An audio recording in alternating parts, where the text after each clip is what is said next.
Good afternoon, everyone.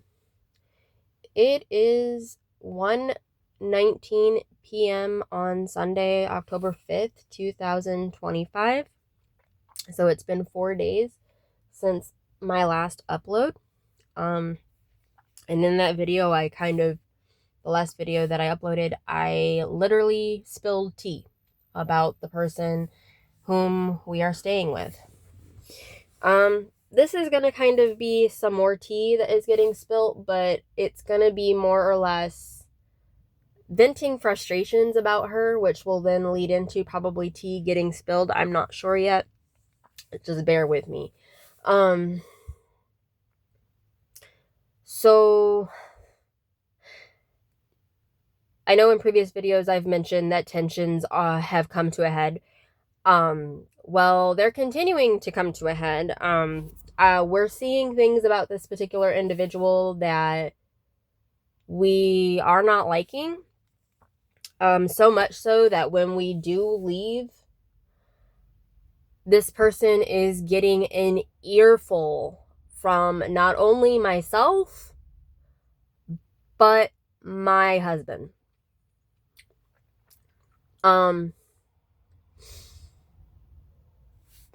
She is overstepping her boundaries.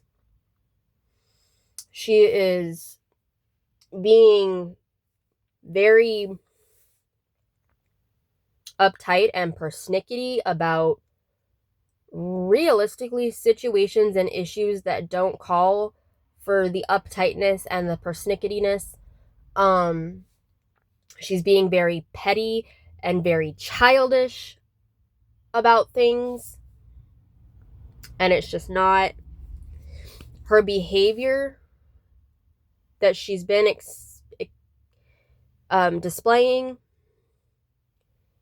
is not the behavior of someone who is supposed to be a 39-year-old adult living on her own, doing the adult thing.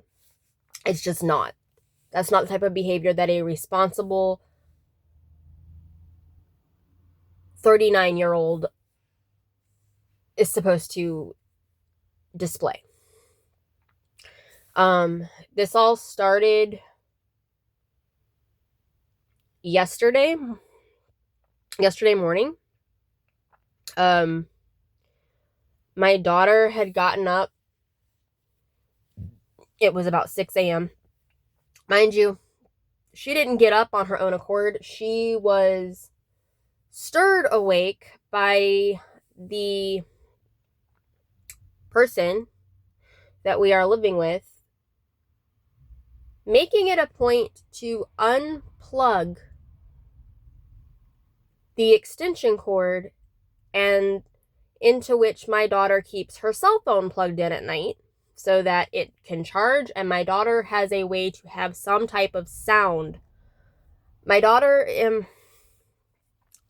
is one of those where she has to have the sound of conversation, somebody talking in the background for her to fall asleep. That's why she watches YouTube while she sleeps.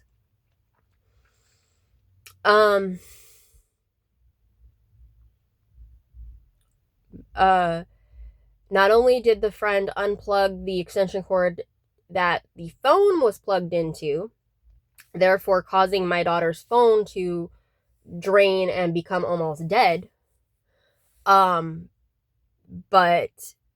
she also in that extension cord, my daughter also had plugged in the air mattress that she's been sleeping on for the past 6 months. Yeah, 6 months, because the air mattress that we brought with us initially had a huge ass hole in it, so it got replaced. The friend bought it. The person that we're staying with bought it. We paid the person that we're staying with back for the air mattress, so we own that air mattress outright. Because my husband was initially gonna make my daughter wait until the Thursday of that week, which was when I would have gotten my last check from my job. But the friend didn't think that it was right to make her wait that long, so she took it upon herself to replace the air mattress, and my husband and I paid her back for it. So anyway, she unplugged, by extension, unplugged the air mattress, which caused the air mattress, because if you've ever slept on an air mattress, you know you have to keep it plugged in, because throughout the night it will deflate and it will require more air to be put into it. So when my daughter got up, she got up because she was almost on the floor. She also unplugged the oscillating fan that my daughter uses at night, because my daughter is like her dad and she overheats very easily, especially at night. Also, like me, with the epilepsy, if she gets too warm, it can cause her to go into a seizure. And when she was woken up very rudely, it was because the person had gone and unplugged everything that she didn't think needed to be plugged in. So part of the ripping into that she is going to get when we leave is going to be, you bitch and you moan about this being plugged in and that being plugged in. Oh, and by the way, all this happened after I'd already given her money for October. So she has my contribution to the electric bill and all that. It's up to her to pay it. I gave her the money for it. So to sit there and tell my daughter that, well, your parents are paying the difference in the electric bill, you skinny ass little twat of a bitch, may be content and complacent with using bar lights, little magnetic bars that stick to anything metal, that are battery powered lights. You may be content to use those when you don't want to turn on a big light or whatever. That's fine. But you cannot sit there and unplug somebody's stuff while they're sleeping. How'd you like somebody to come into your room? Because that's essentially what you did. You went into my daughter's bedroom, because yes, during the day it's the living room, but at night when we're all asleep and in bed, and for like the hour and a half that we're awake in the morning and she's still sleeping, that's her bedroom. How would you like it if somebody went into your bedroom at night and unplugged your phone charger, unplugged your computer, unplugged your printer, unplugged your washer and your dryer, turned off your ceiling fan? Because that's essentially what you did to my daughter. You unplugged her phone charger, you unplugged her air mattress, you unplugged the fan that she uses, and you shut off the ceiling fan.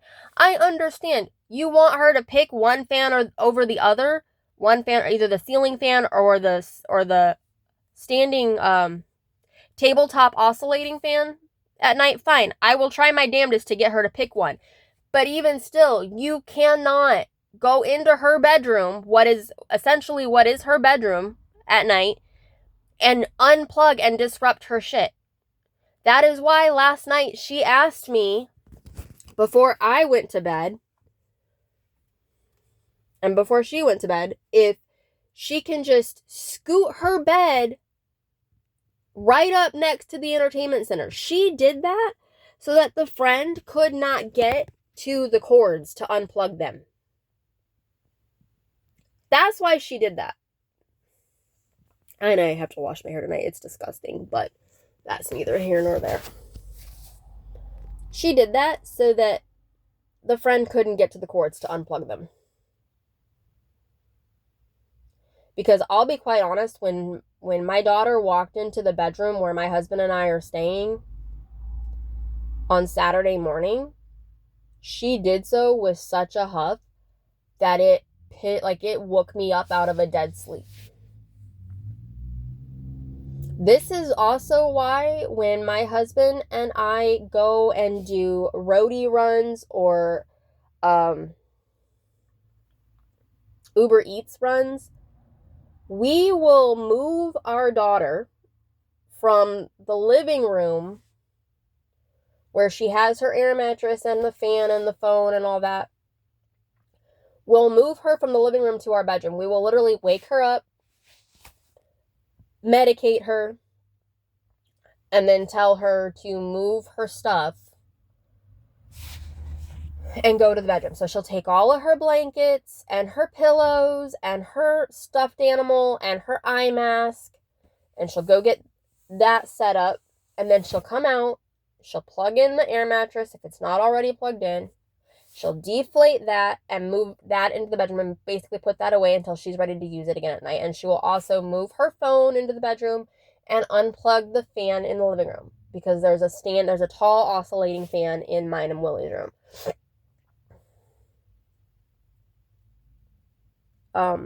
But she's taken to like retaliating in that manner now.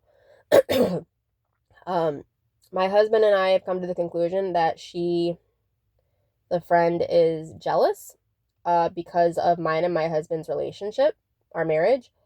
Because like I said, she used to be my husband's girlfriend, fiance, if you will, because there was, I guess, a short period of time where they were engaged. And I wouldn't even call it that because her mom didn't know about the engagement. His parents knew, his whole family knew about the engagement, but her mom didn't know. And neither did her dad. So it's not a true engagement if one party's family doesn't know about it.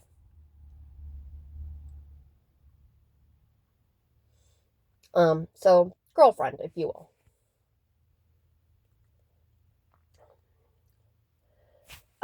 So she used to be his girlfriend. And I've explained in previous videos how she and I came to meet and how we became friends and all that. But I'm not going into that in this video because I'm pissed. I don't even consider this person a friend anymore. Now we're just acquaintances.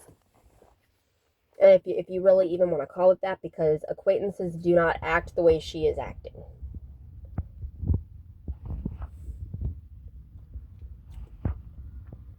I wouldn't even call us housemates, because housemates don't act the way she's acting. Instead of talking to the people that frustrate her like a normal, civilized adult, she runs and has conversations with her mother, but she doesn't tell her mother the whole story, the whole issue. She'll tell her mother bits and pieces, and then her mother will send us long-winded, shitty-ass text messages like a 2-year-old.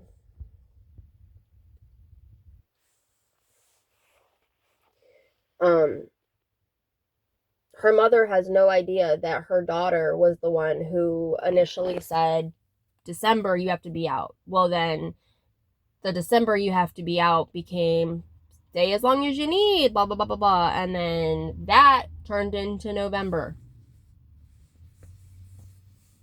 She doesn't understand that her daughter is as wishy-washy as a motherfucking piece of shit, nasty-ass dish rag. My husband and I have also come to the conclusion that it's pissing this person off that she sees in front of her face what an actual healthy, long-lasting marriage looks like. She comes from a broken home. Her parents divorced when she and her siblings were young. Her mom has been married multiple times. I don't know if her dad ever remarried after her mom or not, but her mom remarried for sure. And has had multiple relationships. And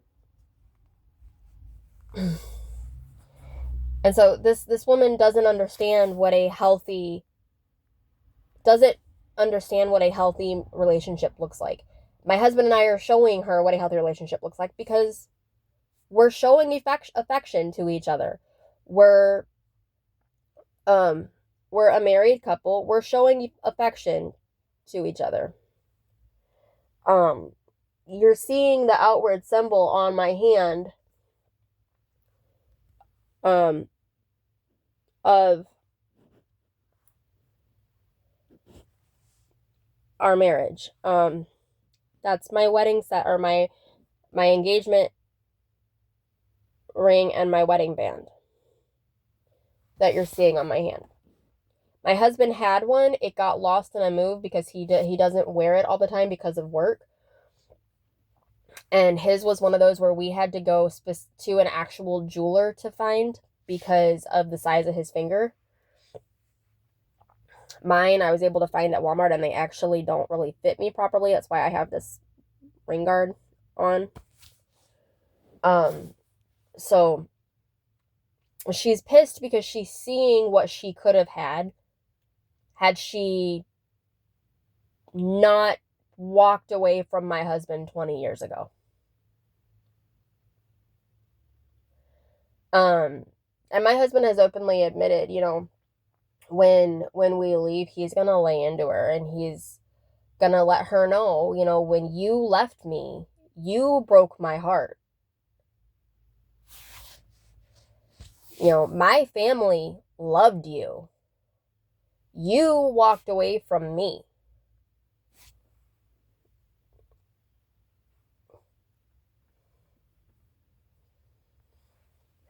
Everything in me, when we leave, I want to take his grandma's desk with us, because she still, for 20 years, has been hanging on to a roll top desk that was my husband's grandmother's. She's always said that desk, because that desk was a constant reminder of her previous relationship, her longest previous relationship outside of her marriage that didn't work out, and it always pissed her ex-husband and his family off.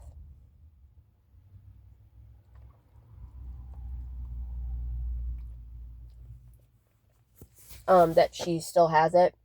We've always wanted it back. I'm like, there's no reason for you to be hanging on to this anymore.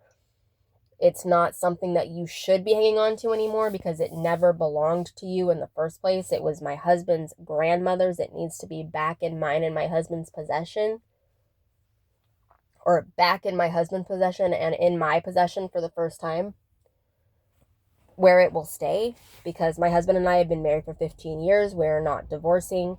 We are very much in love, to the point where we're actively trying to have another baby. No, she does not know. I may, in fact, already be pregnant with baby number 2. I just don't know yet. If I am pregnant, great. It worked. We'll see. I don't know.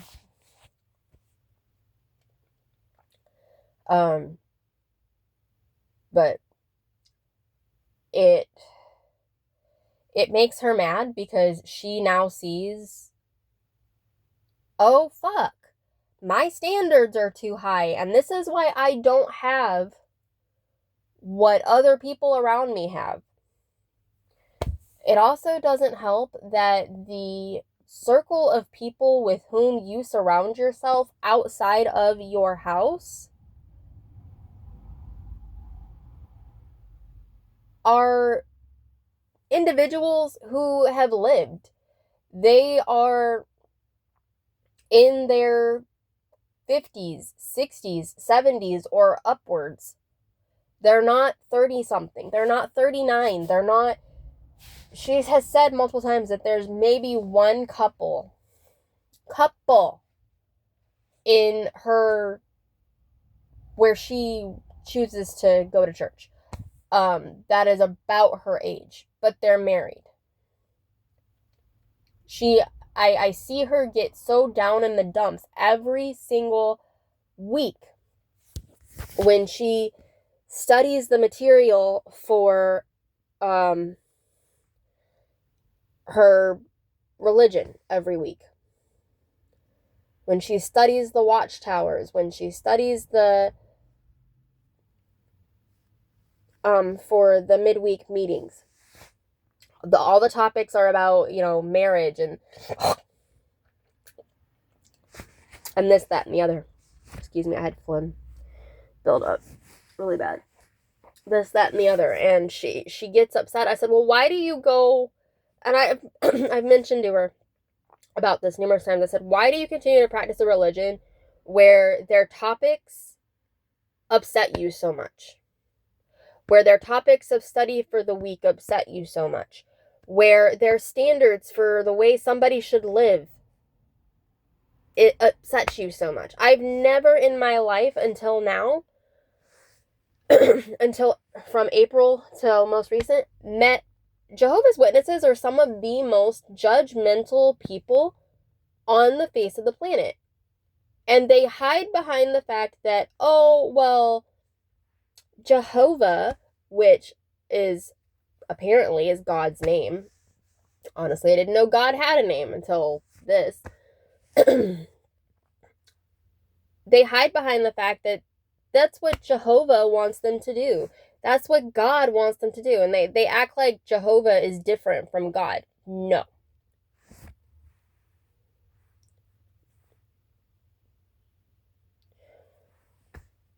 I'm sorry.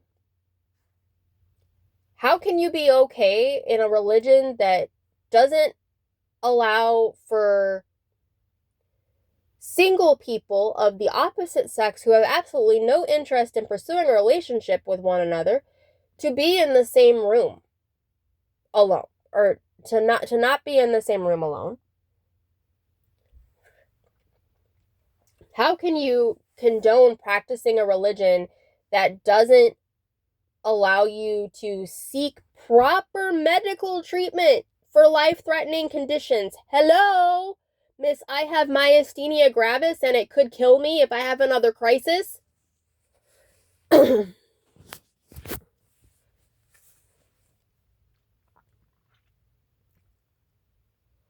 The biggest treatment that honestly she needs to properly recover from the myasthenia gravis, and not recover fully, but recover enough to the point where she can manage her symptoms and not be in extreme pain, the biggest treatment for that is plasmapheresis, which is a blood transfusion.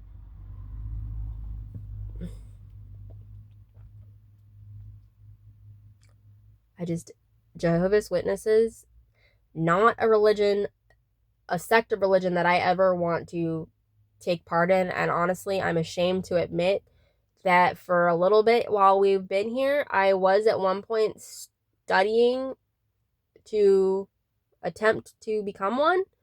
And after seeing what I've seen, and what I continue to see, I'm ashamed of myself and the fact that I was attempting to become one. No. My husband brought this up today, and he's absolutely right. The whole basis of our country's foundation and what our forefathers fought for was to give people the right to be able to practice whatever religion they wanted, believe whatever belief they wanted.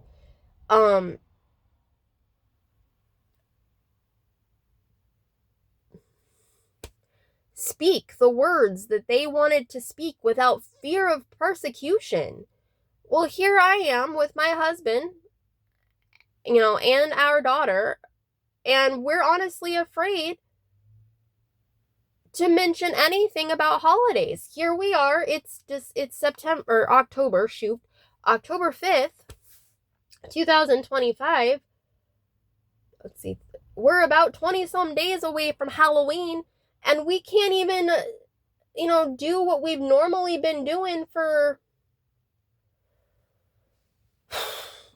the past 15 years, which is celebrating. My daughter is scared to mention potential costumes.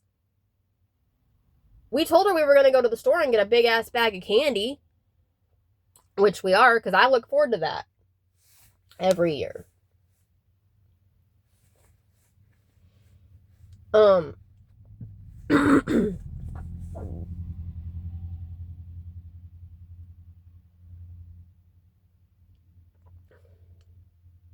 we need to be somewhere where we can celebrate Thanksgiving without fear of persecution. She literally, when we thought we were going to be here through Thanksgiving, because she initially gave us that December move out, when we thought we were going to be here through Thanksgiving, she was like, well, yeah, we can do it, but we have to do it the day after Thanksgiving. No, you don't celebrate a holiday the day after the holiday. You celebrate the holiday on the day of the holiday.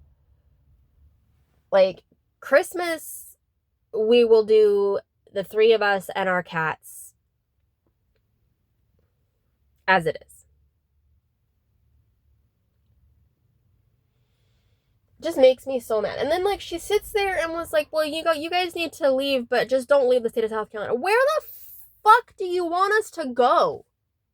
There are no rentals here in South Carolina that we can afford. There's no jobs out here.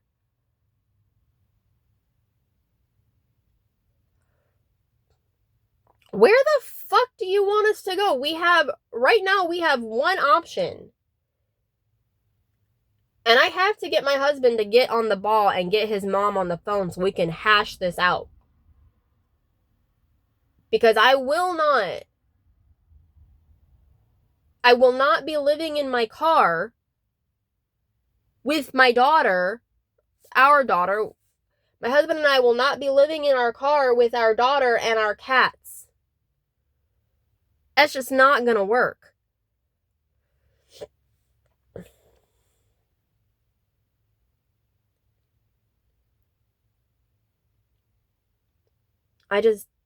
She just pisses me the fuck off. And then, like, she comes home from her meeting today,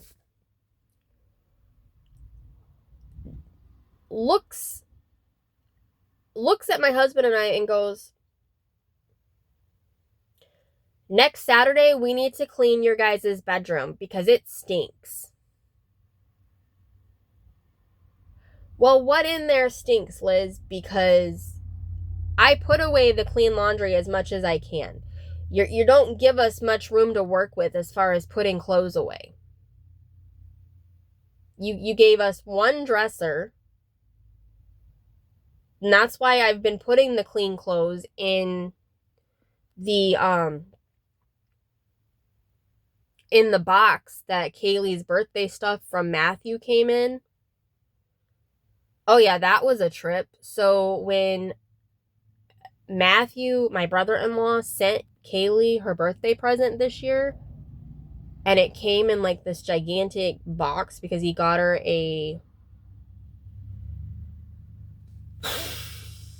an icy, like an ice cone, like a snow cone machine, or an icy machine, slushy machine, what have you. And one of those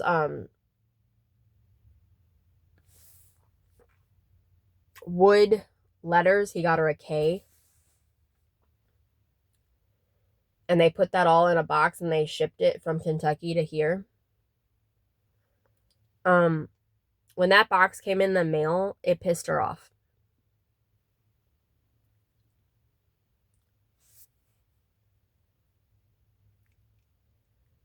She's sitting there saying how we have to replace the bed frame, which we were planning to do anyway, but then she's sitting there saying we have to replace the mattress. No, I'm not replacing the mattress because the mattress itself is fine. The mattress does not need to be replaced. Unless that mattress is over 7 years old, then maybe, yeah, let's replace it. But it doesn't need to be replaced otherwise.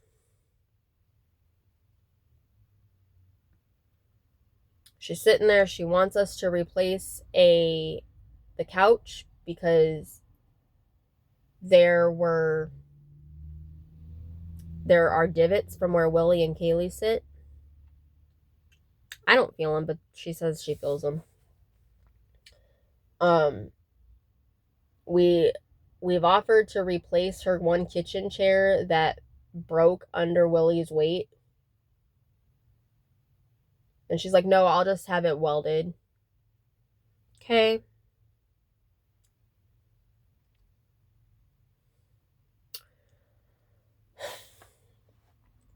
I just cannot wait to be done with this bitch because she's just driving me absolutely fucking batshit cuckoo.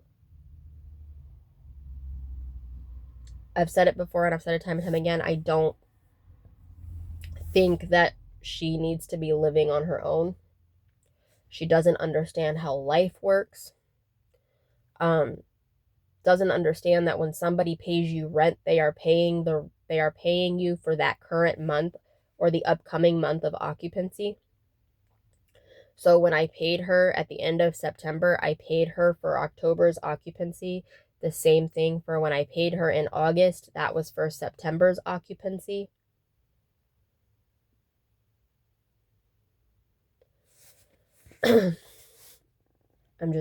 Nobody taught her properly how to be an adult. And they put her in this 2-bedroom, 1-bathroom house and said, fend for yourself. She's sitting there talking about how when we leave, she needs to replace all of her emergency foods, basically foods that her religion teaches that you need to have a stockpile of. Dude, when we got here, she had so many cans of expired vegetables underneath, or cans and containers of expired foods underneath that cabinet. It was disgusting. But that's either here nor there. If she wants to replace them, that's fine. That's on her. That's her money. I don't give a motherfucking shit. It will not kill me. It will not make me sad if she ends up getting so sick that she passes away. Because honestly, she has, in the 6 months that we've been here, she's shown her true colors. And neither my husband or I like what we're seeing. My husband has said numerous times that is not the same person that he dated. He doesn't know who she is. This, that, the other. It's disgusting. So I think I'm going to go ahead and end this video here, guys, as it is now almost 2 o'clock. Eli, happy birthday. I love you. I cannot believe that you are 11 today. I wish that I could come and see you and hug you and love on you today, but circumstances being what they are, they're different, but do understand that I do love you. All right, guys, I will talk to you later. Bye.